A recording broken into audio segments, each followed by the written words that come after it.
স্পেনকে বাদ এমন এমনটা কি ভাবছিল ইউরোপিয়ান চ্যাম্পিয়নদের ড্র করবে নতুন একটা বিশ্বকাপের দলে আসা একটা দেশ? কি অবস্থা, গুলি যা দেখাইছে আজকে অসাধারণ, অসাধারণ কিছু, মাথায় হাত।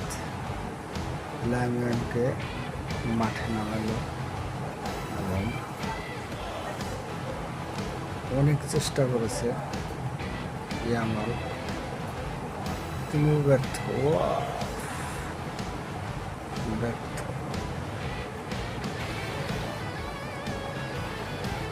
কিন্তু একটা সুযোগ ছিল ওদের, সিপিও বড় একটা সুযোগ মিস করছে শেষ মুহূর্তে। সবাই ভাবছে যে গোল, রেফারি শেষ মুহূর্তে বাঁশি বাজিয়ে দিল এবং